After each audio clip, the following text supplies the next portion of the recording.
सतनाम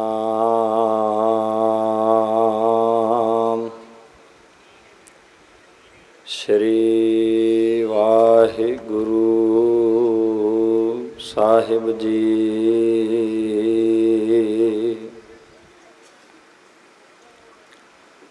बाणी गुरु गुरु है बाणी,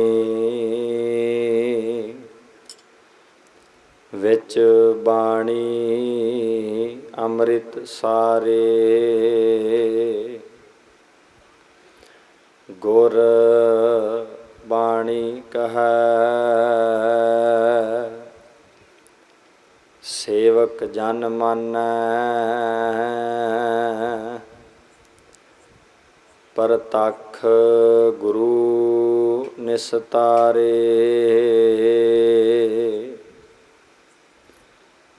ना हऊँ जति सती नहीं पढ़िया, मूरख मुग्धा जन्म पया। प्रणवत नानक तिन की शरणा, जिन तू नाही विसरिया।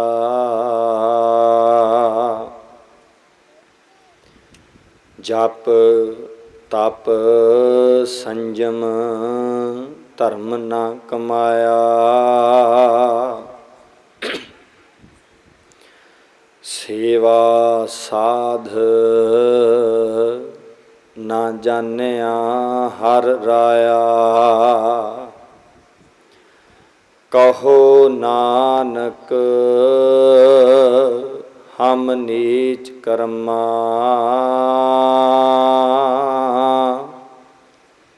शरण परे की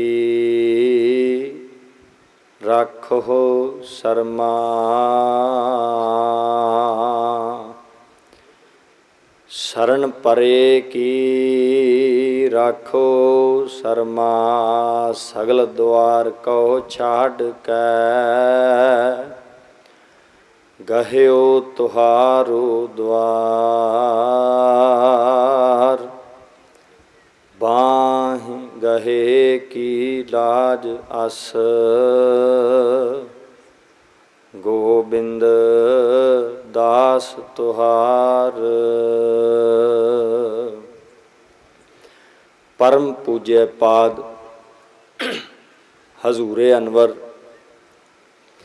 जाते बाबरकात फ़ख्र मौजूदात मुजस्समा सिफ़तो साफ़ात हस्ती मुक़द्दस कादरे मुतल्लक शाह ए खुबां वालिए कुल आलम सरबत सृष्टि दे सांझे रहबर चवर छतर तख्त दे मालक कोट ब्रह्मंड के ठाकुर सतगुरु धन धन धन श्री गुरु ग्रंथ साहिब सच्चे पातशाह जी की पावन पवित्र बारगाह दे विच रात्रि दे गुरमत समागमां दे विच हाज़रीन गुरसिख सतसंगी जनों,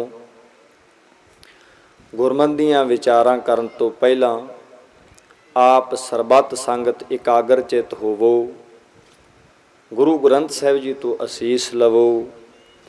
कोई भी रसना फतेह दे सिमरन तो विरवी ना रवे। इको वार कहण ते बुलंद आवाज़ विच सरबत संगत आखो जी वाहिगुरु जी का खालसा वाहिगुरु जी की फतेह।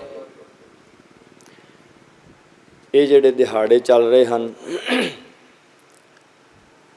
पिंडां पिंडां शहरां शहरां दे विच इलाकिਆਂ दे विच थां पुर थां गुरु कीआं सिख संगतां श्री गुरु ग्रंथ साहिब सच्चे पातशाह जी दे पहले प्रकाश पुरब दे दिहाड़े बड़ी वड्डी पद्धर ते मना रहीआं हन। तो मैं भी ये फुरना बनाया कि गुर इतिहास गुर सिद्धांत गुरबाणी की रोशनी विचों जिन्ना संगत ने हुक्म किया है या जिन्ना चिर भाई साहब नहीं आ जाते आपां रल मिल के गुरमत दीयां विचारां करांगे।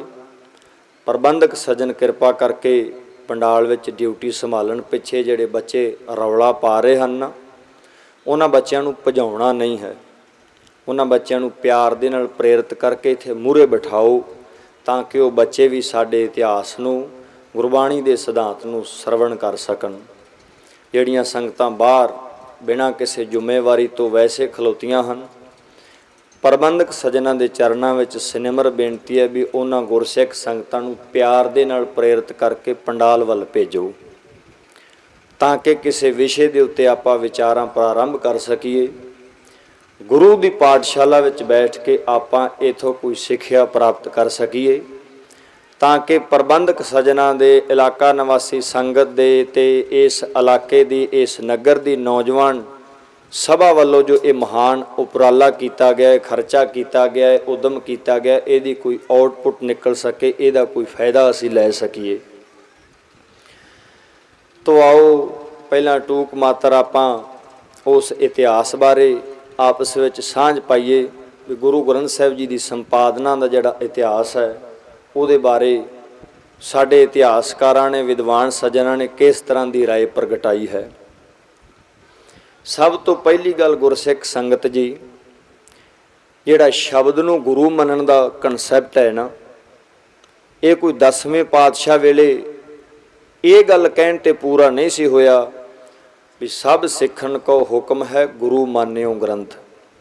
असल विच ये प्रकरण पहली पातशाही तो ही प्रारंभ हो गया सी।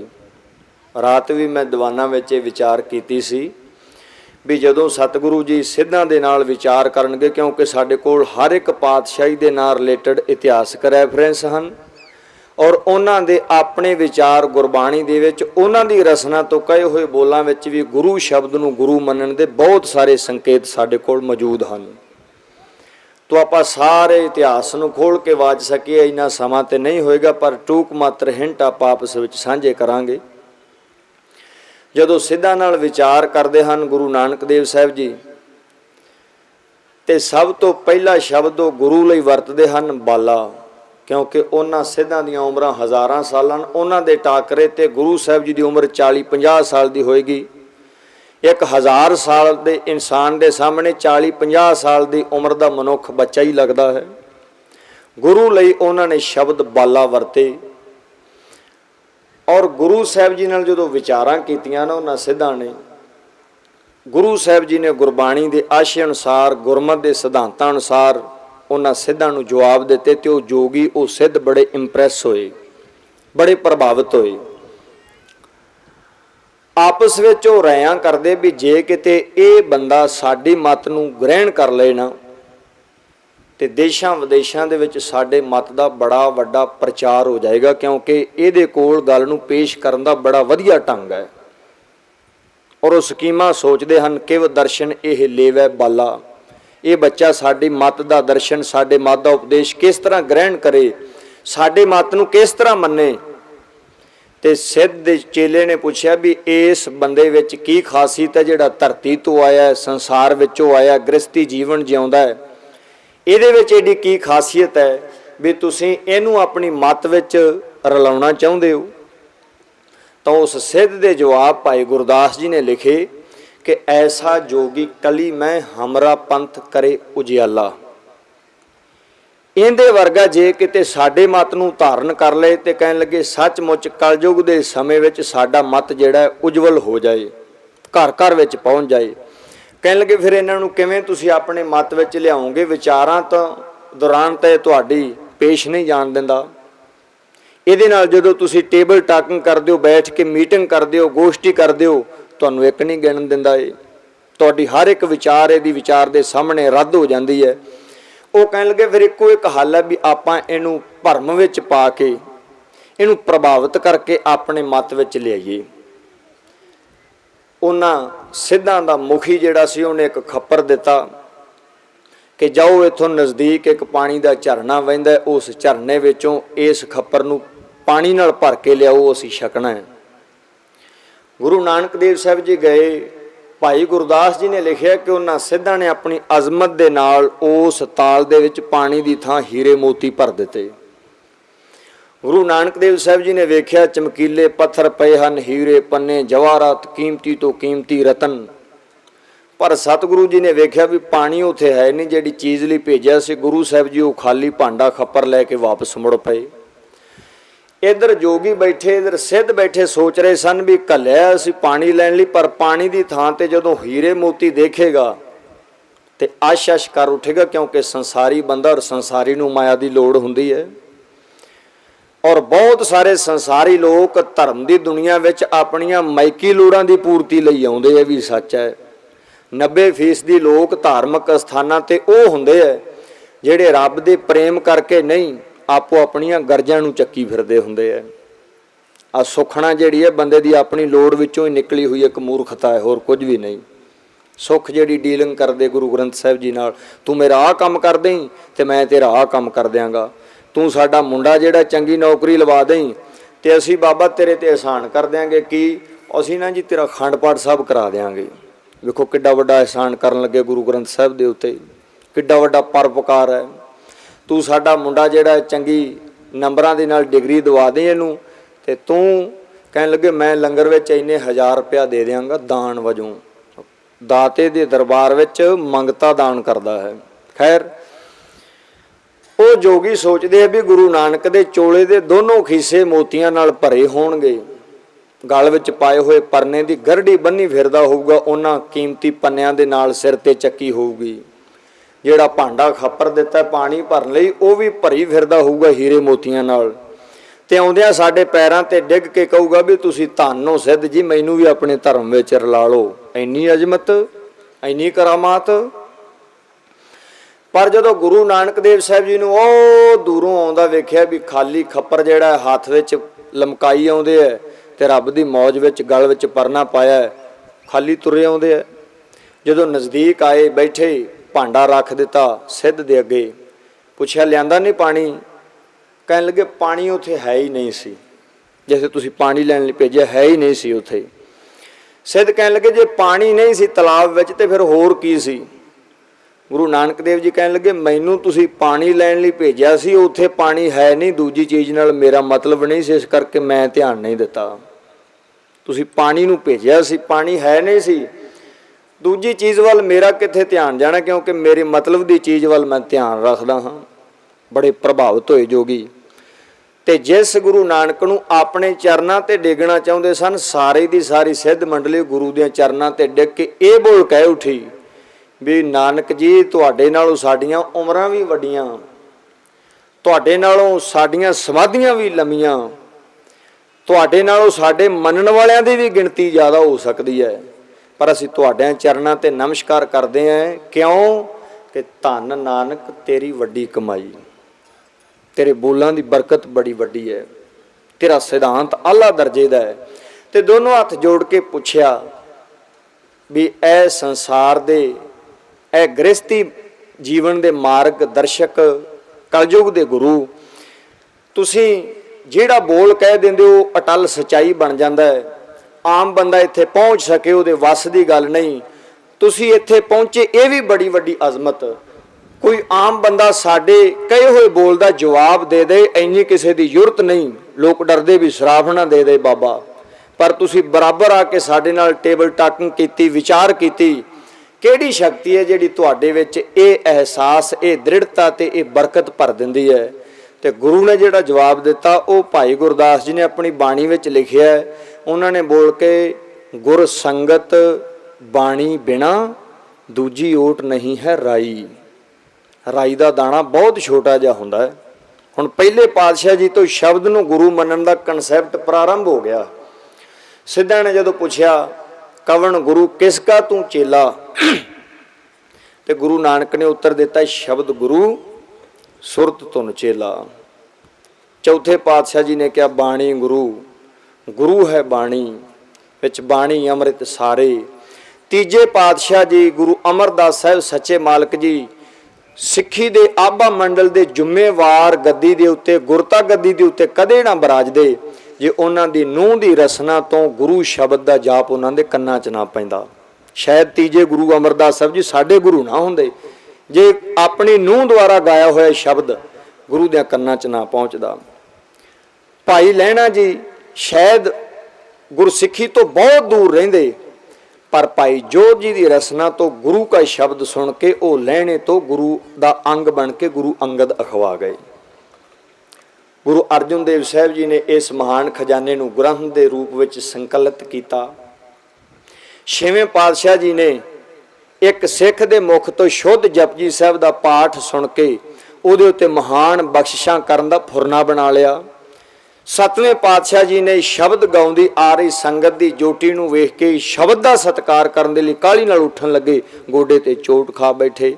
ਨੌਵੇਂ ਪਾਤਸ਼ਾਹ ਜੀ ਦੇ ਕੋਲ ਜਦੋਂ ਦਸਮ ਪਾਤਸ਼ਾਹ ਬਾਲਕ ਰੂਪ ਵਿੱਚ ਗੋਬਿੰਦ ਰਾਏ ਜੀ ਪਟਨਾ ਸਾਹਿਬ ਦੀ ਧਰਤੀ ਤੋਂ ਅਨੰਦਪੁਰ ਸਾਹਿਬ ਨੂੰ ਆਉਂਦੇ ਨੇ, 4 ਸਾਲਾਂ ਦੀ ਉਮਰ ਆ, ਤੇ ਮੇਰੇ ਸਤਿਗੁਰੂ ਗੁਰੂ ਤੇਗ ਬਹਾਦਰ ਸਾਹਿਬ ਜੀ ਆਪਣੇ 4 ਸਾਲਾਂ ਦੇ ਲਖਤੇ ਜਿਗਰ ਨੂੰ ਛਾਤੀ ਨਾਲ ਲਾ ਕੇ ਇਹ ਨਹੀਂ ਪੁੱਛਦੇ ਵੀ ਦੁਨਿਆਵੀ ਗੱਲਾਂ ਕਿੰਨੀਆਂ ਚੇਤੇ ਕਰ ਲਈਆਂ, ਕਿਹੜੀ ਕਲਾਸ 'ਚ ਹੋ ਗਿਆ, ਕਿੰਨੇ ਤੂੰ ਪਾਠ ਸਿੱਖ ਲਏ ਐ, ਕਿੰਨੀਆਂ ਭਾਸ਼ਾਵਾਂ ਸਿੱਖ ਲਈਆਂ। ਛਾਤੀ ਨਾਲ ਲਾ ਕੇ ਅਸੀਸ ਦੇਣ ਤੋਂ ਬਾਅਦ ਦੋਨੋਂ ਹੱਥਾਂ ਵਿੱਚ ਮੋਹਰਾਂ ਨੂੰ ਫੜ ਕੇ ਤੇ ਗੋਬਿੰਦ ਰਾਏ ਨੂੰ ਪੁੱਛਦੇ ਐ, ਬੇਟਾ ਬਾਣੀ ਕਿੰਨੀ ਚੇਤੇ ਕਰ ਲਈ ਐ। ਤੇ ਗੋਬਿੰਦ ਰਾਏ ਨੇ ਕਿਹਾ ਸੀ ਵੀ ਸਤਿਗੁਰੂ ਜੀ ਬੇਅੰਤ ਬਾਣੀ ਚੇਤੇ ਕਰ ਲਈਏ ਤੁਹਾਡੀ ਅਸੀਸ ਦਾ ਸਦਕਾ। ਤੇ ਕਹਿਣ ਲੱਗੇ ਵੀ ਹੁਣ ਕਿੱਦਾਂ ਦੀ ਅਵਸਥਾ ਬਣੀ ਹੈ। ਤੇ ਗੁਰੂ ਗੋਬਿੰਦ ਸਿੰਘ ਗੋਬਿੰਦ ਰਾਏ ਦੇ ਰੂਪ ਵਿੱਚ ਬਾਲਕ ਨੇ ਸ਼ਬਦ ਉਚਾਰਨ ਕੀਤਾ, ਆਨੰਦ ਭਇਆ ਮੇਰੀ ਮਾਏ ਸਤਿਗੁਰੂ ਮੈਂ ਪਾਇਆ। ਤੇ ਉਸ ਚੱਕ ਨਾਨਕੀ ਦਾ ਨਾਮ ਬੇਟੇ ਨੇ ਗੁਰਬਾਣੀ ਦਾ ਸ਼ਬਦ ਸੁਣਾਇਆ। ਗੁਰੂ ਤੇਗ ਬਹਾਦਰ ਸਾਹਿਬ ਜੀ ਨੇ ਉਸ ਸ਼ਹਿਰ ਦਾ ਨਾਮ ਹੀ ਸ਼ਬਦ ਦੇ ਆਧਾਰ ਤੇ ਆਨੰਦਪੁਰ ਰੱਖ ਦਿੱਤਾ। ਸ਼ਬਦ ਦੇ ਆਧਾਰ ਤੇ ਗੁਰੂ ਗੋਬਿੰਦ ਸਿੰਘ ਜੀ ਨੂੰ ਜਦੋਂ ਅਸੀਂ ਪੜ੍ਹਦੇ ਹਾਂ ਨਾ, ਉਹਨਾਂ ਦੀ ਜੀਵਨੀ ਨੂੰ ਵਾਚਦੇ ਹਾਂ, ਤੇ ਦੁਨੀਆ ਦੀਆਂ ਬਹੁਤ ਵੱਡੀਆਂ ਵੱਡੀਆਂ ਸਲਤਨਤਾਂ ਦੇ ਵਿੱਚ ਗਿਣੀ ਜਾਣ ਵਾਲੀ ਹੈ ਮੁਗਲਿਆ ਸਲਤਨਤ। ਲਓ ਜੀ, ਉਹਨਾਂ ਨੇ ਆਪਣੇ ਵੱਲੋਂ ਕੋਈ ਕਸਰ ਨਹੀਂ ਛੱਡੀ। ਬਸ ਇੰਨੇ ਕੁ ਕਹਿਣ ਤੇ ਜਾਂ ਇੰਨੀ ਕੁ ਗੱਲ ਤੇ ਗੱਲ ਨਿਬੜ ਜਾਣੀ ਸੀ ਵੀ ਗੋਬਿੰਦ ਸਿੰਘ ਇੱਕ ਵਾਰ ਆਪਣਾ ਸੀਸ ਦੋਨੋਂ ਹੱਥ ਜੋੜ ਕੇ ਔਰੰਗਜ਼ੇਬ ਅੱਗੇ ਝੁਕਾ ਦਿੰਦਾ। ਉਹ ਆਪਦੇ ਘਰੇ ਸੀ, ਉਹ ਆਪਦੇ ਘਰੇ ਸੀ। ਹੋਰ ਵੀ ਤਾਂ ਇਸ ਧਰਤੀ ਦੇ ਉੱਤੇ ਮੁਗਲਿਆ ਸਲਤਨਤ ਦੇ ਦੌਰਾਨ ਧਾਰਮਿਕ ਲੋਕ ਰਹਿੰਦੇ ਹੀ ਸਨ। ਗੁਰੂ ਗੋਬਿੰਦ ਸਿੰਘ ਜੀ ਇਕੱਲੇ ਤਾਂ ਨਹੀਂ ਸਨ ਕਿਸੇ ਧਰਮ ਦੇ ਆਗੂ। ਬੱਚਿਆਂ ਦੀ ਸ਼ਹੀਦੀ, ਬੱਚਿਆਂ ਦੀਆਂ ਲਾਸ਼ਾਂ ਤੋਂ ਲੰਘਣਾ ਪ੍ਰਵਾਨ ਹੈ। 2 ਬੱਚਿਆਂ ਦਾ ਬੁੱਢੜੀ ਮਾਤਾ ਦਾ ਸੁਣਿਆ ਆ ਜਾਏ ਕੋਈ ਗੱਲ ਨਹੀਂ, ਪ੍ਰਾਨਾਂ ਤੇ ਜਾਨਾਂ ਤੋਂ ਪਿਆਰੇ ਸਿੱਖ ਸ਼ਹੀਦ ਹੋ ਜਾਣ ਕੋਈ ਗੱਲ ਨਹੀਂ। ਦੁਨੀਆ ਦੀ ਕੋਈ ਤਾਕਤ ਗੁਰੂ ਗੋਬਿੰਦ ਸਿੰਘ ਜੀ ਦੇ ਸੀਸ ਨੂੰ ਝੁਕਾ ਨਹੀਂ ਸਕੀ। ਪਰ ਸ਼ਬਦ ਦੇ ਅੱਗੇ ਆ ਕੇ ਗੁਰੂ ਗੋਬਿੰਦ ਸਿੰਘ ਜੀ ਵੀ ਘੁੱਟਨੇ ਟੇਕ ਕੇ ਮੱਥਾ ਟੇਕ ਦਿੰਦੇ ਹਨ ਤੇ ਇਹਨਾਂ ਦੀ ਤਾਬਿਆਂ ਵਿੱਚ ਖੜੋ ਕੇ ਸਿੱਖਾਂ ਨੂੰ ਵੀ ਕਹਿ ਦਿੰਦੇ ਆ ਕਿ ਸਭ ਸਿੱਖਣ ਕੋ ਹੁਕਮ ਹੈ, ਗੁਰੂ ਮਾਨਿਓ ਗ੍ਰੰਥ। ਖੈਰ, ਗੁਰੂ ਅਰਜਨ ਦੇਵ ਸਾਹਿਬ ਜੀ ਨੇ ਸਾਰੀ ਦੀ ਸਾਰੀ ਬਾਣੀ ਜਿਹੜੀ ਪਹਿਲਾਂ ਹੀ ਗੁਰੂ ਘਰ ਵਿੱਚ ਮੌਜੂਦ ਸੀ, ਕਿਉਂਕਿ ਆਮ ਤੌਰ ਤੇ ਇਤਿਹਾਸਕਾਰਾਂ ਦੇ ਵਿੱਚ ਇਹ ਮਤਭੇਦ ਔਰ ਇਹ ਕਿਹਾ ਜਾਂਦਾ ਵੀ ਜਦੋਂ ਗੁਰੂ ਅਰਜਨ ਦੇਵ ਸਾਹਿਬ ਜੀ ਇਤਿਹਾਸ ਦੌਰਾਨ ਬਾਣੀ ਲਿਖਣ ਲੱਗੇ ਤੇ ਭਗਤ ਸਾਹਿਬ ਉਦੋਂ ਪ੍ਰਗਟ ਹੋਏ। ਪਰ ਇਹ ਇਤਿਹਾਸ ਦੀ ਕਸਵੱਟੀ ਤੇ ਖਰੀ ਉਤਰਨ ਵਾਲੀ ਗੱਲ ਨਹੀਂ। ਭਗਤਾਂ ਦੀ ਬਾਣੀ, ਸਤਪੁਰਸ਼ਾਂ ਦੀ ਬਾਣੀ ਆਲਰੇਡੀ ਪਹਿਲਾਂ ਹੀ ਗੁਰੂ ਸਾਹਿਬ ਕੋਲ ਮੌਜੂਦ ਸੀ। ਜਦੋਂ ਗੁਰੂ ਨਾਨਕ ਦੇਵ ਸਾਹਿਬ ਜੀ ਵੱਖ-ਵੱਖ ਦੇਸ਼ਾਂ ਵਿੱਚ ਪ੍ਰਚਾਰਕ ਦੌਰਿਆਂ ਤੇ ਜਾਂਦੇ ਸਨ ਤੇ ਜਿਹੜੇ ਵੀ ਭਗਤ ਸਾਹਿਬ ਨੂੰ ਮਿਲਦੇ ਸੀ ਉਹਨਾਂ ਦੇ ਕੋਲ ਪੋਥੀ ਹੁੰਦੀ ਸੀ, ਉਹਦੀਆਂ ਵਿਚਾਰਾਂ ਜਿਹੜੀਆਂ ਗੁਰਮਤਿ ਦੀ ਕਸਵੱਟੀ ਤੇ ਖਰੀਆਂ ਉਤਰਦੀਆਂ ਸੀ ਆਪਣੇ ਹੱਥਾਂ ਨਾਲ ਲਿਖ ਲੈਂਦੇ ਸਨ। ਕਲੈਕਟ ਕੀਤੀ ਸਾਰੀ ਬਾਣੀ, ਭਗਤ ਬਾਣੀ ਗੁਰੂ ਨਾਨਕ ਦੇਵ ਸਾਹਿਬ ਜੀ ਨੇ। ਤੇ ਜਦੋਂ ਦੂਜੇ ਪਾਤਸ਼ਾਹ ਜੀ ਨੂੰ ਗੁਰਤਾ ਗੱਦੀ ਦਿੱਤੀ ਨਾ, ਉਦੋਂ ਇਹ ਨਹੀਂ ਜਿਵੇਂ ਅੱਜ ਦੇ ਸਾਧ ਕਿਸੇ ਡੇਰੇ ਦੇ ਮੁਖੀ ਬਣ ਜਾਣ ਤੇ ਉਹਨਾਂ ਲਈ ਐਸ਼ ਪ੍ਰਸਤੀ ਦੀ ਕੋਈ ਕਮੀ ਨਹੀਂ ਰਹਿੰਦੀ। ਜਿਵੇਂ ਅੱਜ ਸਾਡੇ ਜੇਨ ਵਿੱਚ ਹੋਵੇਗਾ ਵੀ ਜਦੋਂ ਗੁਰਤਾ ਗੱਦੀ ਮਿਲਦੀ ਹੋਣੀ, ਪਤਾ ਨਹੀਂ ਇੱਕ ਵੱਡਾ ਸਾਰਾ ਬੈੱਡ ਡਹਿ ਜਾਂਦਾ ਹੋਣਾ, ਉਹਦੇ ਤੇ ਪੋਲਾ ਜਾਂ ਗਦੈਲਾ ਵਿਛ ਜਾਂਦਾ ਹੋਣਾ, ਪਿੱਛੇ ਬੜਾ ਵੱਡਾ ਸਰਾਣਾ ਲੱਗ ਜਾਂਦਾ ਹੋਣਾ, ਮੂਹਰੇ 4 ਕੂ ਅੰਗੂਰ ਕੋਈ ਰੱਖ ਦਿੰਦਾ ਹੋਣਾ, 2 ਕੂ ਕੇਲੇ ਤੇ 5 ਕੂ ਸੇਬ ਪਏ ਹੁੰਦੇ ਹੋਣੇ ਆ। ਗੁਰੂ ਸਾਹਿਬ ਜੀ ਦੇ ਗਲ 'ਚ ਟੋਕਰਾ ਮਾਲਾਵਾਂ ਦਾ ਹੁੰਦਾ ਹੋਵੇਗਾ, 2-4 ਮਾਲਾਵਾਂ ਪੱਗ ਤੇ ਬੰਨੀਆਂ ਹੁੰਦੀਆਂ ਹੋਣਗੀਆਂ, 5-5 7-7 ਮਾਲਾਵਾਂ ਦੋਨੋਂ ਹੱਥਾਂ ਵਿੱਚ ਪਾਈਆਂ ਹੁੰਦੀਆਂ ਹੋਣਗੀਆਂ, ਤੇ ਰੁਪਈਆਂ ਦਾ ਐਡਾ ਗੋਡਿਆਂ ਜਿੱਡਾ ਢੇਰ ਜਿਹੜਾ ਗੁਰੂ ਸਾਹਿਬ ਦੇ ਅੱਗੇ ਹੁੰਦਾ ਹੋਏਗਾ। ਇਹ ਗੱਲ ਨਹੀਂ ਸੀ। ਗੁਰਤਾ ਗੱਦੀ ਸਤਿਗੁਰੂ ਜੀ ਸਾਰੀ ਗੁਰਸਿੱਖ ਸੰਗਤ ਤੇ ਜ਼ਿੰਮੇਵਾਰ ਸਜਣਾ ਵਿੱਚੋਂ ਉਹਨੂੰ ਸੌਂਪਦੇ ਸਨ ਜਿਹੜਾ ਮਨੁੱਖ, ਜਿਹੜੀ ਸ਼ਖਸੀਅਤ ਸੱਚ ਦਾ ਪ੍ਰਚਾਰ ਕਰਨ ਦੌਰਾਨ ਆਪਣੀ ਜਾਨ ਵੀ ਤਲੀ ਤੇ ਟਿਕਾ ਕੇ ਤੁਰੇ। ਇੱਥੋਂ ਤੱਕ ਵੱਡੀ ਜ਼ਿੰਮੇਵਾਰੀ ਸੀ, ਬਹੁਤ ਹੀ ਸਾਵਧਾਨੀ ਦਾ ਕਰਮ ਸੀ ਇਹ। ਔਰ ਜਿਹੜਾ ਸਰੀਰ ਗੁਰਤਾ ਗੱਦੀ ਦੀ ਜ਼ਿੰਮੇਵਾਰੀ ਸੰਭਾਲਦਾ ਸੀ ਉਹਦੇ ਲਈ ਜ਼ਰੂਰੀ ਹੁੰਦਾ ਸੀ ਵੀ ਉਹ ਆਪਣੀ ਨੀਂਦ ਵੀ ਤਿਆਗੇ, ਆਪਣੀ ਭੁੱਖ ਵੀ ਛੱਡੇ, ਆਪਣੇ ਪਰਿਵਾਰ ਨੂੰ ਛੱਡੇ, ਆਪਣੀਆਂ ਸੰਸਾਰੀ ਸੁੱਖ ਸਹੂਲਤਾਂ ਨੂੰ ਛੱਡੇ। ਤੇ ਇੱਕੋ ਇੱਕ ਅਹਿਦ ਲਿਆ ਜਾਂਦਾ ਸੀ ਵੀ ਅੱਜ ਤੋਂ ਬਾਅਦ ਤੂੰ ਸੰਸਾਰ ਵਿੱਚ ਗੁਰੂ ਸ਼ਬਦ ਦਾ ਪ੍ਰਚਾਰ ਕਰਨਾ ਹੈ, ਐਸ਼ ਪ੍ਰਸਤੀ ਨਹੀਂ। ਹਾਲਾਂਕਿ ਸਖਤ ਮਿਹਨਤ ਦੀ ਜ਼ਿੰਮੇਵਾਰੀ ਲੱਗਦੀ ਸੀ ਉਹਦੀ, ਸਖਤ ਮਿਹਨਤ ਦੀ।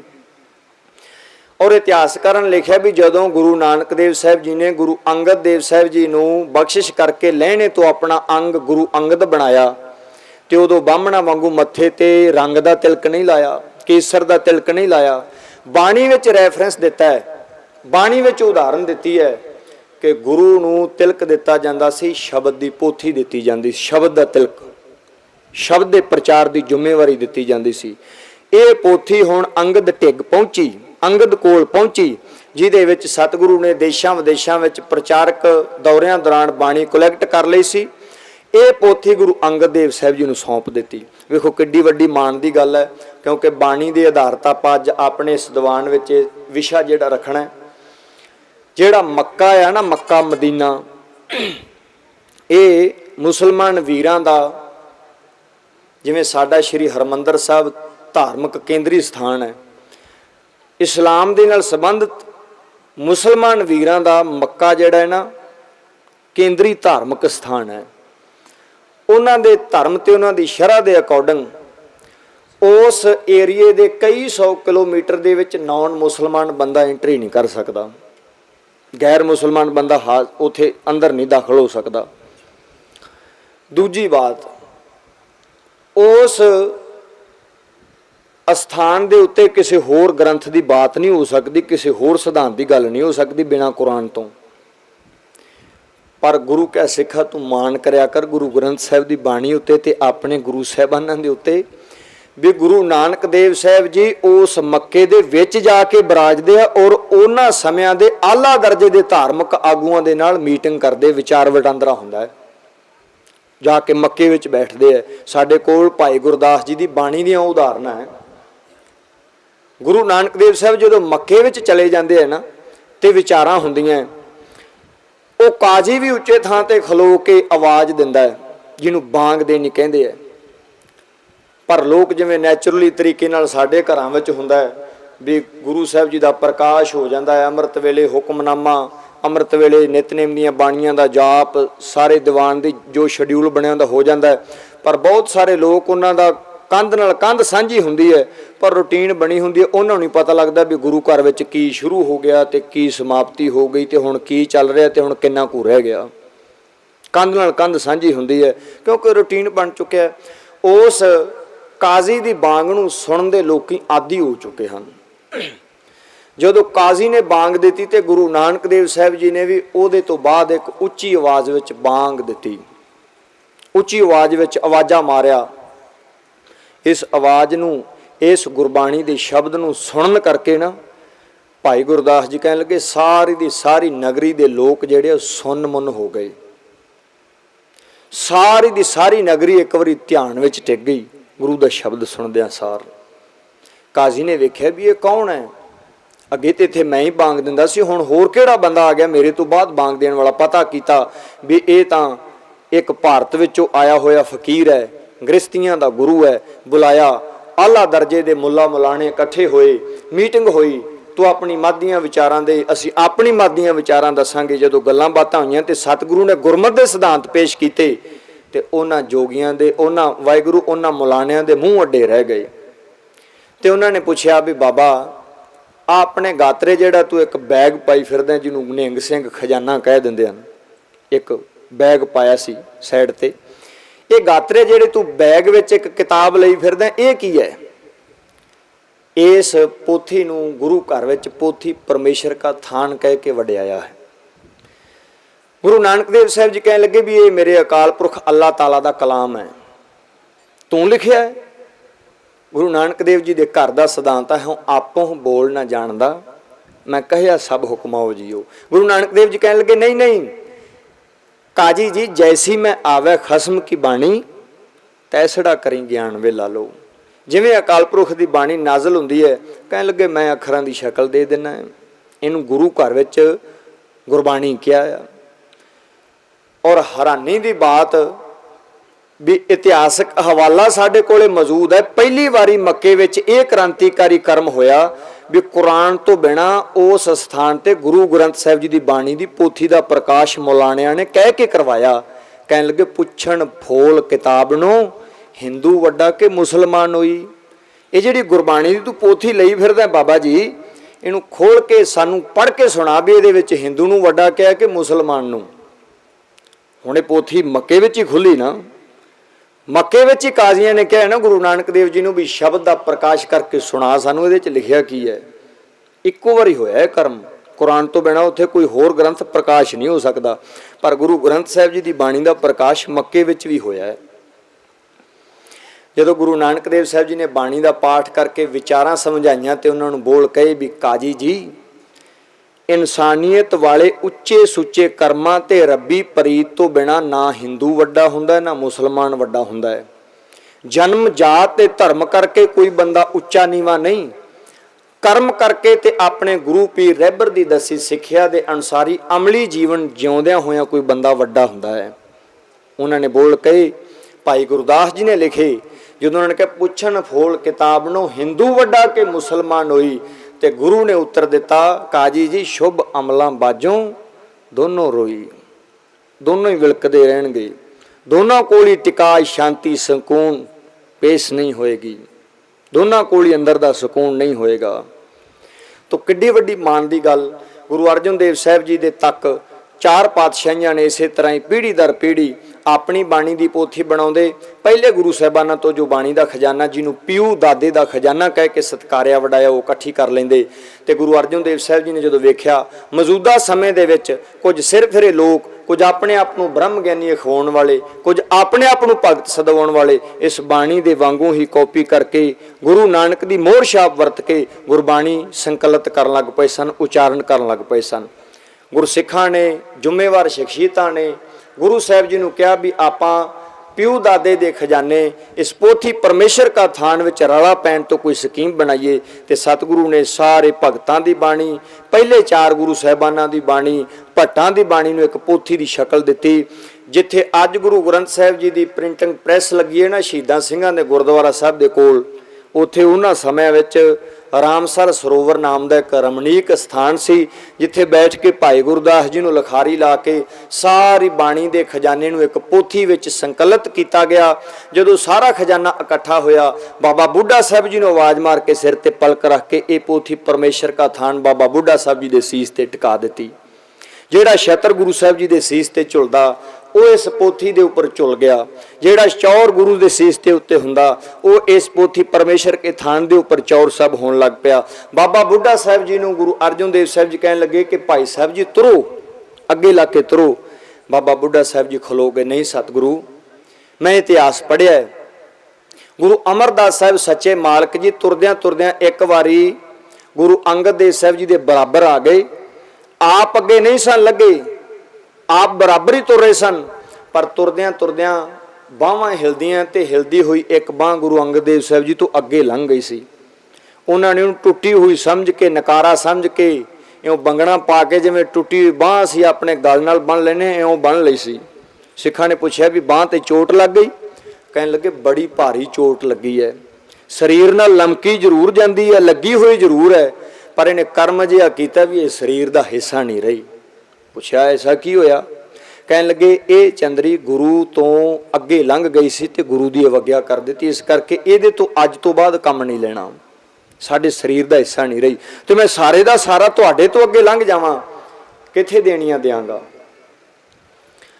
ਗੁਰੂ ਅਰਜਨ ਦੇਵ ਸਾਹਿਬ ਜੀ ਕਹਿਣ ਲੱਗੇ ਬਾਬਾ ਬੁੱਢਾ ਸਾਹਿਬ ਜੀ, ਤੁਹਾਡੇ ਸੀਸ ਦੇ ਉੱਤੇ ਅਕਾਲ ਪੁਰਖ ਦੀ ਸਿਫਤ ਸਲਾਹ ਦਾ ਥਾਨ ਹੈ, ਇਹਦੇ ਵਿੱਚ 35 ਮਹਾਂਪੁਰਸ਼ ਬਿਰਾਜਮਾਨ ਹੈ। ਇਹਨਾਂ 35 ਮਹਾਂਪੁਰਸ਼ਾਂ ਤੋਂ ਅੱਗੇ ਮੈਂ ਤੁਰ ਪਵਾਂ ਤੇ ਕੀ ਇਹ ਅਵੱਗਿਆ ਨਹੀਂ ਹੋਏਗੀ? ਤੁਸੀਂ ਇਸ ਖਜ਼ਾਨੇ ਨੂੰ ਸੀਸ ਤੇ ਟਿਕਾਇਆ ਹੈ, मैं इनू चौर करांगा। एक सिख भाई गुरदास जी इहदे उत्ते छतर साहब चुलाएगा, बाकी सिख संगतां मूहरे नगारे नफीरियां वजाउणगे, कोई पानी का छिड़का करेगा, कोई झाड़ू लाएगा, कोई फुल्लां दी वर्खा करेगा। असीं सारे इस रब्बी कलाम का सत्कार करिए। इउं सारे दे सारे इकट्ठ नूं, सारे दे सारे गुरसिख संगतां नूं समेत पोथी परमेश्वर का थान श्री हरमंदर साहिब वाल नूं तुर पए। और ये समा जिस टाइम ते अज गुरु ग्रंथ साहिब जी विराजमान हुंदे हन ना, आके श्री हरमंदर साहिब विच प्रकाश हुंदा है। इतिहासक हवालिਆਂ ने दस्सिया भी ये समा उस दिन भी यही सी, उदों तो मर्यादा तुरी आ रही है। पोथी परमेश्वर का थान गुरु अर्जन देव साहब जी उस स्थान ते लैके जो पहुंचे, उदों पहला आसा की वार दा कीर्तन आरंभ हो चुकिया सी ते कुछ शकियां दा कीर्तन हो चुकिया सी। जिवें अज भी हुंदा है ना, कुछ आसा की वार दा कीर्तन हो चुकिया हुंदा, गुरु ग्रंथ साहब जी बाद विच आउंदे हन। इतिहासक रैफरेंस सिंह साहब भाई संतोख सिंह जी चूड़ामणी कवि, श्रोमणी कवि, उन्होंने अपने ग्रंथ में रैफरेंस दिता। कहने लगे मंजी सहित ग्रंथ तह थाप, बैठे गुरु निकट तह आप, भोग वार को सुन मन लाई, गुरु अर्जन तब गिरा अलाई। जिस स्थान ते गुरु अर्जन देव साहब जी विराजते सन, मंजी के समेत उस स्थान के उत्ते पोथी परमेश्वर का थान टिका दिता। ते गुरु अर्जन देव साहब जी आप सिख संगतां में जिवें आम सिख बैठदा उस तरह जा बैठे।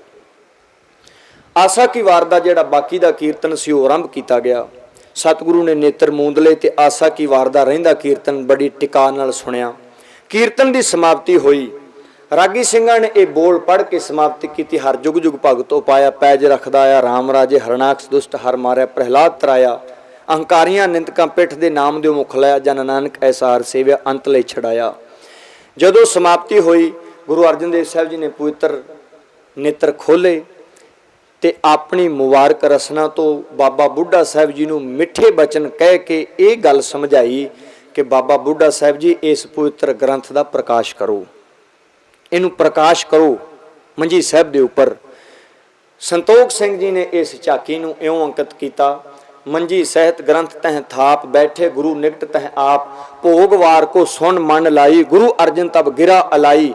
बुढ़ा साहिब खोलो ग्रंथ, लेहो आवाज सुने सब पंथ, अदब सहित ग्रंथ तब खोला, ले आवाज बुढ़ा मुख बोला। सूही महला पंजवा, संतां के कारज आप खलोया, हर काम करावन आया राम, तरत सुहावी ताल सुहावा, विच अमृत जल छाया राम। सारी दिहाड़ी कीर्तन होया, सिफत सलाह हुई, शाम नूं सोदर आरती का कीर्तन, समाप्ति हुई दीवाना दी। ये पोथी परमेश्वर का थान हुण विराजमान किथे करना है, ते जिस कोठा साहिब विच गुरु अर्जन देव साहब जी आप विराजते सन, उस बैड दे उत्ते नवीन विछाई करके अदब सत्कार दे नाल गुरु की सिफत सलाह का शब्द उस संघासन ते टिका के गुरु अर्जन देव साहब जी कहन लगे, साडे लई इस धरती उत्ते फर्श दे उत्ते एक चिट्टी चादर भोए ते विछा दिओ। सतगुरु जी उस दिन तो बाद धरती दे उत्ते आराम करते रहे। उन्हां दी याद विच अज भी कोठा साहब दे विच सतगुरु दी याद ते निमरता दी प्रतीक को चिट्टी चादर उस तरह ही विछदी है।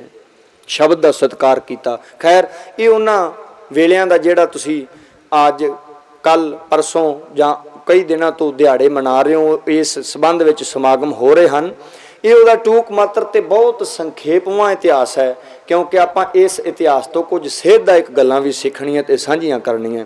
हुण सतगुरु ने शब्द का कितना सत्कार किया, पर अज असीं प्रेजेंट समय ते झात मारीए भी अज साडा हशर की है। गुरु ग्रंथ साहिब जी नूं मत्था टेकण, मनण, पूजण, ध्यान पढ़न वालिओ, असीं अपने अंदर भी झातियां मारीए भी असीं इस शब्द का प्रचार कित्थों तक पहुँचदा कीता है। जदों फिलासफर रसूल नूं पढ़दे हो ना तुसीं, उन्हें एक बोल बड़ा प्यारा किया। वो कहने लगा, जो तीजी संसार जंग होएगी ना, जो तीजा विश्व जंग, दो पहला हो चुके, तीजा किते विश्व जंग होया, कहने लगे उहदे विच किसी बंदे दे बचन की उम्मीद नहीं होएगी। पूछा क्यों? कहने लगे बंदे ने हथियार ही इन्हें खतरनाक ईजाद कर लिया भी एक बटन नपदियां सारी अख दे झपके विच सारी दी सारी दुनिया फना हो जाएगी। इस तीजे जंग विच एटम ते हाइड्रोजन बंब चलने ते किसी दे बचन की उम्मीद नहीं, झाक नहीं। फिर भी कुदरत का करिश्मा कोई बंदा बच जाए। तीजी जंग तो बाद कहंदा, वो विश्व जंग तो बाद की गल करदा है भी तीजी विश्व जंग तो बाद किसी दे बचन दे चांस नहीं, फिर भी कोई बच जाए तो कहने लगे उस बची हुई खलकत, उस बचे हुए जीव दे लई बाकी दी जिंदगी विच उहदा मार्गदर्शन करन लई ਉਹਨੂੰ किस तरह की जिंदगी जिउणी है इस गल की सेध देने के लिए इक्को एक आखिरी आसरा ते सहारा होएगा तो वह गुरु ग्रंथ साहिब जी का शब्द होएगा। जो सारी दुनिया तीजी जंग में मर खप गई, जे कोई किस्मत नाल बच गया, कहन लगे उस मनुख नूं आखिरी सहारा आखिरी उम्मीद जिंदगी में सुचज्जे ढंग लई जिउण की सेध देने वाली वो गुरु ग्रंथ साहिब जी की बाणी ते सिख धर्म के असूल होणगे। मेरे वर्गे पढ़े लिखे ज्ञाना सियां ने उठ के उस फिलासफर रसूल नूं सवाल कर दिता भी रसूल साहब तीजी जंग विच लोकां दे मरण तो बाद क्यों कि सिख धर्म ते गुरु ग्रंथ साहिब के सिद्धांतां विच हुण प्रेजेंट समय विच इन्नी पावर नहीं भी ये मनुखता नूं सुचज्जे ढंग दा जीवन जिउण दी सेध दे सके। ते फिलासफर रसूल कहण लगा भी पावर तां हुण भी बहुत है ते कोई अंत नहीं गुरु शब्द ते सिख धर्म के सिद्धांतां विच। पर कहण लगे उन्होंने जिहड़े शब्द वरते वो कहण लगे जिहड़े सिख धर्म के असूल ते गुरु ग्रंथ साहिब जी की बाणी का सिद्धांत जिहड़ा कल्ला सिखां लई नहीं, इस धरती के किसी भी खिते देश कौम मजहब विच कोई भी जानदार चीज़ पैदा हुई है, कोई भी जीव जंतु कोई भी मनुख, कहण लगे सिख धर्म के बेसिकली असूल ते गुरु शब्द का सिद्धांत सारी दुनिया के मनुखां लई होंद विच आया सी। पर सिखां दी तंग दिली होण करके इन्हां विशाल ते इन्हां सर्वव्यापी ते सर्वकाली सिद्धांतां नूं सिखां ने हवा भी नहीं लगन दित्ती, रुमालियां विच भी लपेट के छड्डिया। इन्हां नूं रुमालियां चों बाहर हवा ही नहीं लगन दित्ती, रुमाले चढ़ा चढ़ा के रुमाले भेट कर करके ही नप छड्डिया है, हवा ही नहीं लगन दित्ती सिखां ने। और उन्हें उलामा दिता सिख कौम नूं, वो कहण लगा भी इस दोष तो सिख कौम कदे भी मुक्त नहीं हो सकती। वो सिखो सारी दुनिया विच पहुंच जांदे, बहुत दूर की गल साड़ियां नलायकियां करके गुरु शब्द का सिद्धांत सिखां दे घरां विच भी नहीं पहुंचिया, साडे घरां तक भी नहीं गया। एक कवि ने बड़ी प्यारी एक कविता लिखी है, शायद तुसीं किसी कविशर तो सुनी होवे, उहदे बोल मैनूं बड़े चंगे लगदे और मैं कंठ कर लए, याद हो गए मैनूं। उन्होंने जिहड़े बोल कहे, रब दे पुजारियो, साडे वल हत्थ करके वो कवि सज्जन लिखदा है, रब दे पुजारियो सपोलियां की पूजा करो, आउण वाली गुग्गा नौमी वेखो जो लोग किवें लिटदे, सप्पां की पूजा, रब दे पुजारी सप्पां दे मूहरे लेलड़ियां कड्ढी जांदे आ। जिहड़ियां मौके दीयां सरकारां नूं टिच ना समझण वाली कौम, वो अज एवें निक्के निक्के सप्पां तो डरी जांदी, गुग्गा पीर हुंदा जी, जे ना मन्नीए तां नेरी लिया दिंदा जी, घर पुट्ठा कर दिंदा जी, फलाना पीर है जी, धमकाना पीर है जी, उन्हें पुट्ठा कर दिता जी, उन्हें सीधा कर दिता जी, उन्हें तवीत पा दिता जी, उन्हें टूणा कर दिता जी, किसी की नज़र लग जी, निक्के निक्के वहम परस्तियां। और मैं कदे कदे सोचदा हुंदा भी रब ते अकाल पुरख ते गुरु ग्रंथ साहिब के पुजारियां की मानसिकता मैं वेखी है, घरों झोला भरिया होवेगा लीड़ियां दा, किधर चलिया फलाना सियां, निक्की कुड़ी नूं मिल के आउणा यार, अपने कुछ किलोमीटर ते रहिंदी है, कई चिर हो गया मिल नहीं जाया गया, आपां मिल के आउणा उहनूं, ते थोड़े चिर बाद फलाना सियां मुड़िया आउंदा हुंदा है, पिछा मुड़ आया बस लंघ गई, नहीं नहीं तुरिया जांदा सी, रस्ते विच ना खोता हींग पिया, खाली बठल मथे लग पिया, बिल्ली राह कट गई। तो मैं कदे कदे सोचदा ना भी जिहड़ा बंदे नूं एक पैसे की अकल ना होवे तो वो लिए शब्द वरतने भी ये बंदा जमां ही खोता है। तो मैं कदे कदे सोचदा भी शब्द का पुजारी और इस जून का इस धरती उत्ते बनने वाली जूनां का श्रोमणी जीव मनुख जिन्हों सारियां तो सियाणा कहा गुरबाणी ने, वेखो भी एक नखेद जानवर नूं पता लग जाता भी इहदा सफ़र वधिया नहीं रहना, तो सारियां तो सियाणा खोण वाला बंदा उन्होंने इन्नी अकल भी मेरा सफ़र अज वधिया नहीं रहा, खोते दे आखे लग के घर मुड़ आउंदा है। बिल्ली रस्ता कट गई जी, वेखो किड्डा वड्डा शेर रस्ते विचों दी लंघ है भी हुण गांह नहीं जाना डरदे ने, बिल्ली रस्ता कट गई जी घर मुड़ आया। रब दे पुजारियो सपोलियां दी पूजा करो, ऐदू चंगा तुसीं मर मिटो शमशान च, ऐदू तां मर ही जाओ खां। रब दे नाल तुहाडी सीधी तार जोड़न वाली बाणी ते तुसीं किरतम दी पूजा पिछे लगे हो, मड़ियां बना लियां, मुसाणियां बना लियां, जंडां दे नाल ढुड्डां मार लईयां, गऊ नूं मां कह के पूज लिया, कुत्ते नूं रब मन लिया, चूहे नूं गणेश दी सवारी कह के भगवान कह के पूज लिया, हवा नूं भगवान मान लिया, अग नूं रब मान लिया, पानी नूं देवता कह लिया। रब दे पुजारीओ सपोलियां दी पूजा करो, ऐदू चंगा तुसी डुब मरो, ऐदू चंगा तुसी मर मिटो शमशान च। शेरां दा स्वरूप लैके भेडां वाली चाल चलो, शेरां दा स्वरूप लैके भेडां वाली चाल चलो, वट्टा ना लगाओ पंथ खालसे दी शान ते। खालसे दा इक्को एक हाजरा हजूर गुरु, जिस दी ये महिमा तिन्ना लोकां दी जुबान ते। 10वें हजूर ने हजूर साहब थापिया आप गुरु ग्रंथ साहब गुरु दे स्थान ते। फिर भी क्यों अन्ने बोले मूर्खां दे टोले छड्ड क्षमा नूं पे टेकदे ने मत्थे क्षमा दान ते। ਐਵੇਂ ਲੋਕੀ ਭਟਕਦੇ ਪਖੰਡੀਆਂ ਦੇ ਡੇਰਿਆਂ ਤੇ, ਗੁਰੂ ਗ੍ਰੰਥ ਸਾਹਿਬ ਜੀ ਆ ਗੁਰੂ ਕਿਹੜਾ ਇਹ ਜਹਾਨ ਤੇ। ਜਿਹੜੇ ਬੰਦੇ ਦਾ ਘਰ, ਜਿਹੜੇ ਬੰਦੇ ਦੀ ਇੱਛਾ, ਜਿਹੜੇ ਬੰਦੇ ਦੀ ਮੰਗ ਗੁਰੂ ਗ੍ਰੰਥ ਸਾਹਿਬ ਦੇ ਦਰਬਾਰ ਵਿੱਚੋਂ ਪੂਰੀ ਨਹੀਂ ਨੇ ਜੋ ਹੋਈ, ਤੇ ਉਹ ਬੰਦਾ ਦੁਨੀਆ ਤੇ ਕਿਤੇ ਹੀ ਤੁਰਿਆ ਫਿਰੇ, ਉਹਦੇ ਪੱਲੇ ਧੱਕਾ ਹੀ ਹੈ, ਉਹਦੀ ਇੱਛਾ ਹੋਰ ਥਾਂ ਤੋਂ ਪੂਰੀ ਵੀ ਨਹੀਂ ਹੋਣੀ। ਜਿਹਨੂੰ ਇੱਥੋਂ ਸਕੂਨ ਨਹੀਂ ਮਿਲਿਆ, ਇੱਥੇ ਮਸਲੇ ਦਾ ਹੱਲ ਨਹੀਂ ਹੋਇਆ, ਉਹਦਾ ਮਸਲਾ ਕਿਤੇ ਵੀ ਹੱਲ ਹੁੰਦਾ ਦੀਂਦਾ ਨਹੀਂ ਮੈਨੂੰ ਕਿਤੇ। ਅੱਗੇ ਉਹਨੇ ਬੋਲ ਵਰਤੇ, ਅਗਲੇ ਬੰਦ ਵਿੱਚ ਉਹਨੇ ਇਸ ਪੁਆਇੰਟ ਨੂੰ, ਇਸ ਰਵਾਨਗੀ ਨੂੰ, ਇਸ ਵਿਸ਼ੇ ਨੂੰ ਥੋੜਾ ਜਿਹਾ ਮੂਵ ਕੀਤਾ ਹੋਰ ਪਾਸੇ। ਉਹਨੇ ਅਗਲੇ ਸ਼ਬਦ ਜਿਹੜੇ ਵਰਤੇ, ਉਹ ਕਹਿਣ ਲੱਗਾ ਗੁਰੂ ਬਿਨਾਂ ਗੱਤ ਨਹੀਂ ਜੇ, ਲੱਜ ਨਹੀਂ ਜੇ ਪੱਤ ਨਹੀਂ ਜੇ, ਜ਼ਿੰਦਗੀ ਦਾ ਤੱਤ ਨਹੀਂ ਜੇ, ਸੱਚ ਜਾਣੋ ਪਿਆਰਿਓ। ਜਿਵੇਂ ਅਸੀਂ ਸ਼ਬਦ ਵਰਤਨੇ, ਗੁਰੂ ਬਿਨਾਂ ਗੱਤ ਨਹੀਂ ਤੇ ਸ਼ਾਹ ਬਿਨਾਂ ਪੱਤ ਨਹੀਂ। ਉਹ ਕਵੀ ਕਹਿਣ ਲੱਗਾ ਵੀ ਗੁਰੂ ਬਿਨਾਂ ਗਤੀ ਵੀ ਨਹੀਂ ਤੇ ਪੱਤ ਜਿਹੜੀ ਇਹ ਸ਼ਾਹ ਨਾਲ ਨਹੀਂ, ਪੱਤ ਵੀ ਗੁਰੂ ਨਾਲ ਹੀ ਢੱਕੀ ਜਾਂਦੀ ਹੈ। ਬੰਦੇ ਦੀ ਇੱਜ਼ਤ ਵੀ ਗੁਰੂ ਬਿਨਾਂ ਹੈ ਨਹੀਂ, ਮਨੁੱਖਤਾ ਦੀ ਇੱਜ਼ਤ ਨਹੀਂ ਹੈ ਗੁਰੂ ਬਿਨਾਂ। ਗੁਰੂ ਬਿਨਾਂ ਗੱਤ ਨਹੀਂ ਜੇ, ਲੱਜ ਨਹੀਂ ਜੇ, ਪੱਤ ਨਹੀਂ ਜੇ, ਜ਼ਿੰਦਗੀ ਦਾ ਤੱਤ ਨਹੀਂ ਜੇ, ਸੱਚ ਜਾਣੋ ਪਿਆਰਿਓ।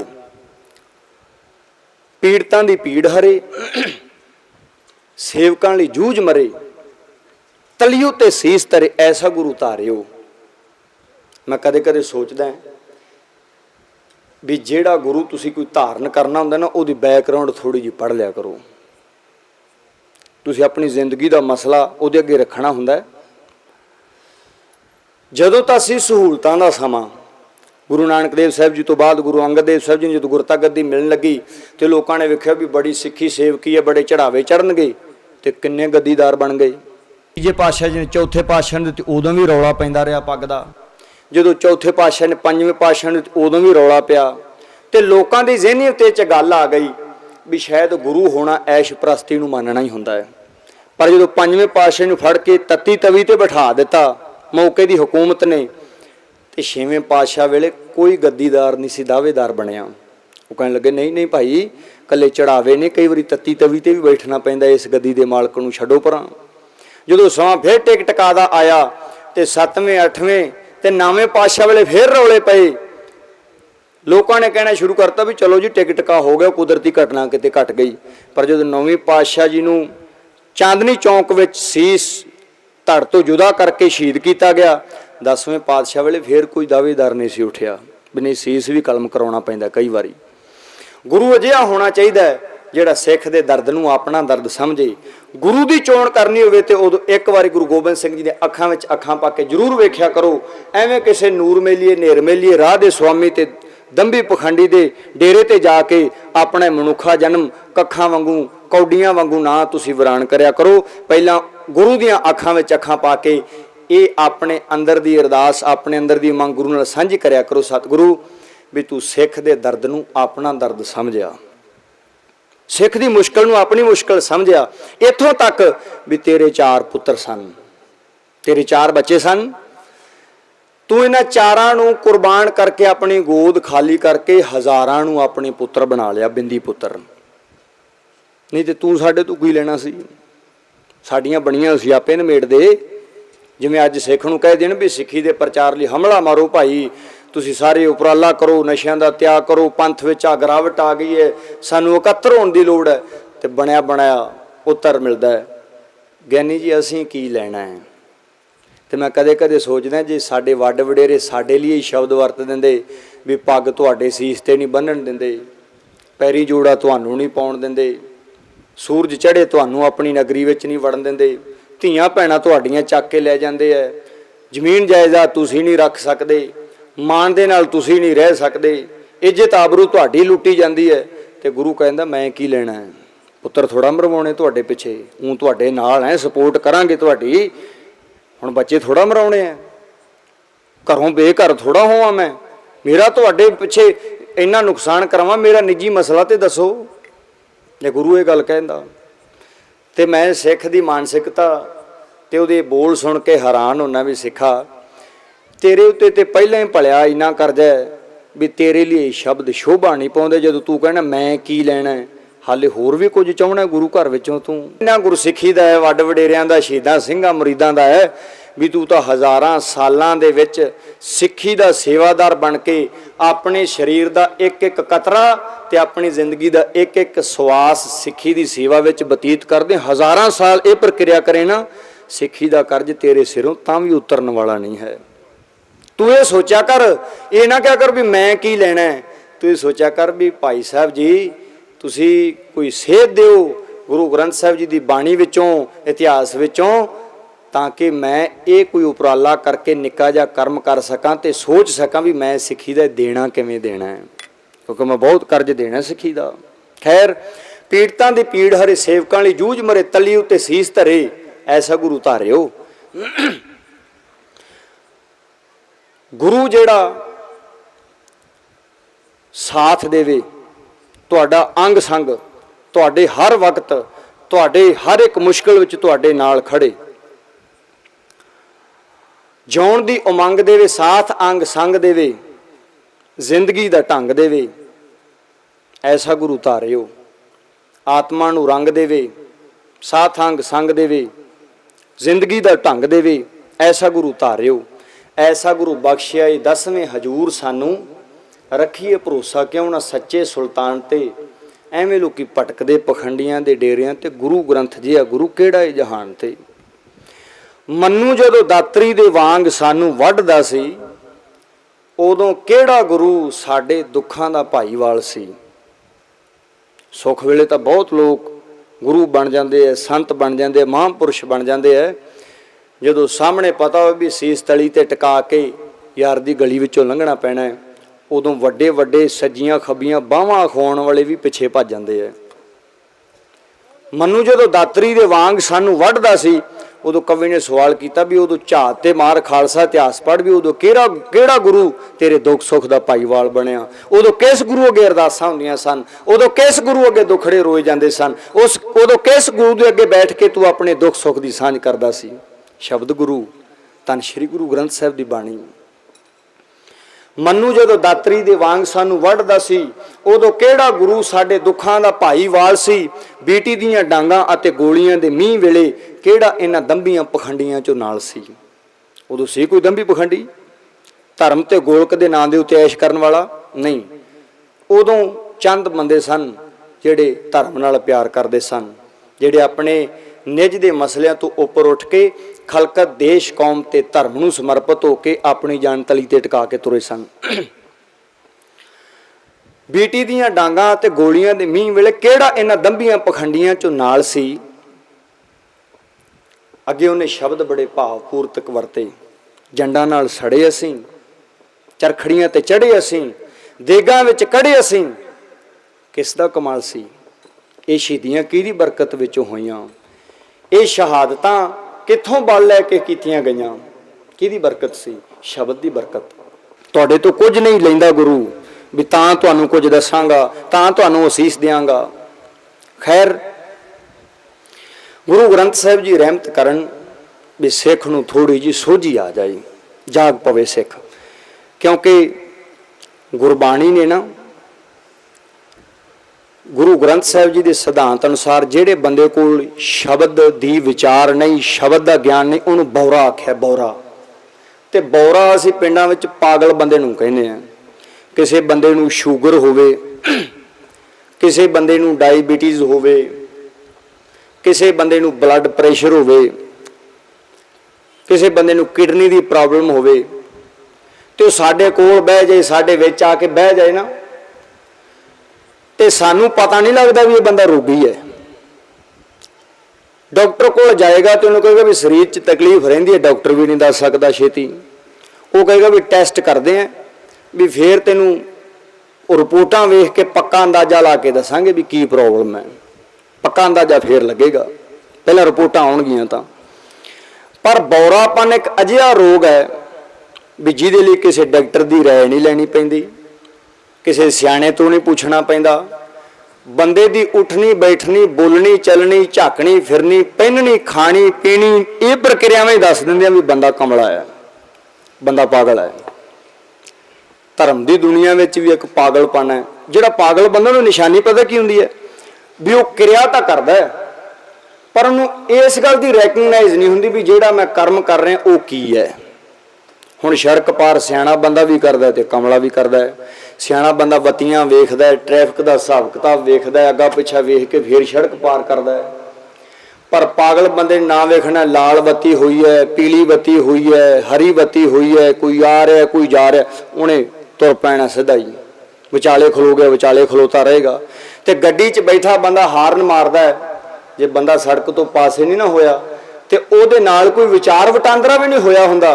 गड्डी च बैठा बंदा ही ये सोच लैंदा भी सामने वाला बंदा पागल है। सारंग त्रिपाल तिहाल विचारंग मत्थे टेकी जांदा पत्थर नूं, गल विच मालावां पाईआं, धर्म दे बाहरी लिबास नूं कंप्लीट मंजिल मन्नी बैठा है ते अपने विच कर्म करके वो समझदा भी पूरा है। पर गुरु ने क्या उहदे लई शब्द वरते, जे जानस ब्रह्म कर्मं सब फोकट निश्चो कर्मं। ये काम जिहड़े तू धर्म के नाम ते जिहड़े कर रहे हैं ना ये सब कूड़ कबाड़ ही है, अज्ञानता है। बाणी विच बोल कई बिन शब्दे जग बौराना बिरथा जन्म गवाया। सतगुरु जी कृपा करन भी शब्द की विचार तो बिना मनुखता झल्ली हुंदी है। शब्द दे लड़ सानू लाया। गुरु ग्रंथ साहिब जी का पहला प्रकाश पुरब कौम मना रही है तो तां ही ये सारियां गल्लां सार्थक है खालसा जीओ जे असीं गुरु ग्रंथ साहिब जी के शब्द की वाचना ते विचार करांगे। देखो ये शब्द ये सिद्धांत ये प्यो दादे का खजाना सारी मनुखता लई उचारण होया। गुरबाणी इस जग में चानन पर साडी काम अकली साडा निज़ामी सिस्टम खराब होने करके ये मैसेज जिहड़ा सिखां दे घरां तक भी हाले तक पूरी तौर पर पहुँचा नहीं। गुरु ने ना बाणी विच शब्द लई गुरु लई चंदन की तशबीह दी है। गुरु नूं चंदन की तशबीह और बाणी विच बोल के कबीर चंदन का बिरवा पला बेड़े ढाक पलास ओए भी चंदन होए गए बसे जो चंदन पास। सतगुरु ने पूछा भी रुख तो होर भी बहुत है, बोड़ है, पिपल है, वण है, टाली है, शपैदा है, चंदन नालों वड्डे रुख है जी, लंबियां उमरां भोगण वाले। पर तुसी अपनी बाणी विच चंदन नूं भला क्यों कहा? चंदन के लिए शब्द क्यों वरते भला? खुशबूदार पौधों की गल करनी होवे तो साडे कोल गुलाब है, साडे कोल कमल का फुल है, किन्ने खुशबूदार चमेली का फुल है, गेंदे का फुल है। खुशबू के पक्ष तो जो चंगा कहे तो किन्ने फुल है जिन्हां विचों खुशबू आउंदी है। गुरमत का सिद्धांत जो इस शब्द को डीपली असीं वाचदे ने चंदन में एक क्वालिटी हुंदी है। देखो गुलाब पौधा है, उहदी टाणी दे उत्ते बूर पैंदा है ते फुल खिड़दा है। हुण जड़ां ने वर्क किया, जमीन विचों रस सोख के जिहड़ा टाणियां तक पहुँचाया, पत्तियां ने उस पौधे नूं मिलण वाली गैस खिंची, खुराकी तत्त बनाए ते टाणी दे उत्ते सारे पौधे ने वर्क किया, टीम वर्क ते एक फुल खिड़िया। पर तुसी उस फुल नूं तोड़ के वेखो खुशबू उहदे विचों आएगी, पत्ते विचों खुशबू नहीं आउंदी, टाणी विचों खुशबू नहीं आउंदी। वो फुल अपने गुण किसी नाल शेयर नहीं करता। अंब का पौधा वेख लो पेड़ा, मिठास अंब विच है, उहदे नाल लगे हुए पत्ते नूं तोड़ के वेख लो, कौड़ा तो होएगा पर मिठास नहीं, शेयर नहीं करता किसी नाल। चंदन एक अजिहा बूटा है भी उहदे कोल निम वर्गा कौड़ा भी आके बैठ जाए, उहदे कोल होर कोई भैड़े सुभाव वाला भी आके बैठ जाए तो चंदन का सुभाव भी वो अपनी खुशबू सारे नाल शेयर करता है। अपने विचों तो आउणी नहीं, सारे विचों उहदे कोल जिहड़ा भी आ गया वो बिना नस्ल के भेदभाव कीते सब नूं वंड दिंदा है। पर इत्थे एक श्रेणी जिहड़ी वो खाली रह जांदी, उहदा नाम है बांस। उच्चा हंकारी होने करके, सख्त होने करके, खुखला होने करके, कुल घाती होने करके वो इस खुशबू तो वांझा रह जाता है। कबीर साचा सतगुरु क्या करे, ਜੋ ਸਿੱਖਾਂ ਮੈਂ ਚੂਕ, ਅੰਧੇ ਏਕ ਨਾ ਲੱਗਈ, ਜੋ ਬਾਂਸ ਵਜਾਈਏ ਫੂਕ। ਸਤਿਗੁਰੂ ਜੀ ਰਹਿਮਤ ਕਰਨ ਵੀ ਅਸੀਂ ਗੁਰੂ ਦੇ ਕਹੇ ਬੋਲਣ ਅਨੁਸਾਰ ਅੰਨੇ ਤੇ ਉਸ ਬਾਂਸ ਵਾਂਗੂ ਬਣ ਕੇ ਖਾਲੀ ਨਾ ਤੁਰ ਜਾਈਏ। ਗੁਰੂ ਦਾ ਸ਼ਬਦ ਸਾਡੀ ਜ਼ਿੰਦਗੀ ਦੇ ਵਿੱਚ ਐਸਾ ਵੱਜੇ ਵੀ ਸਾਡੀ ਜ਼ਿੰਦਗੀ ਵਿੱਚੋਂ ਤਰੰਗਾਂ, ਸੁਰਾਂ ਤੇ ਵਧੀਆ ਧੁਨਾਂ ਉੱਠਣ, ਤਾਂ ਕਿ ਇਹੋ ਲੋਕ ਸੁਖੀਏ ਪਰਲੋਕ ਸੁਹੇਲੇ, ਨਾਨਕ ਹਰ ਪ੍ਰਭ ਆਪੇ ਹੀ ਮੇਲੇ ਦੀ ਦਾਤ ਮਿਲ ਸਕੇ। ਸਭ ਦਾ ਧੰਨਵਾਦ, ਤੁਸੀਂ ਪਿਆਰ ਨਾਲ ਸੁਣਿਆ। ਬੋਲਦਿਆਂ ਤੋਂ ਹੋਈਆਂ ਬੇਅੰਤ ਭੁੱਲਾਂ ਦੀ ਖਿਮਾ। ਪਿਆਰ ਤੇ ਸਤਿਕਾਰ ਨਾਲ ਫਤਿਹ ਬੁਲਾ ਕੇ ਅਗਲਾ ਪ੍ਰੋਗਰਾਮ ਇਸੇ ਤਰ੍ਹਾਂ ਹੀ ਪਿਆਰ ਨਾਲ ਸਰਵਣ ਕਰਨਾ। ਬੁਲੰਦ ਆਵਾਜ਼ ਵਿੱਚ ਆਖਿਓ ਜੀ, ਵਾਹਿਗੁਰੂ ਜੀ ਕਾ ਖਾਲਸਾ, ਵਾਹਿਗੁਰੂ ਜੀ ਕੀ ਫਤਿਹ।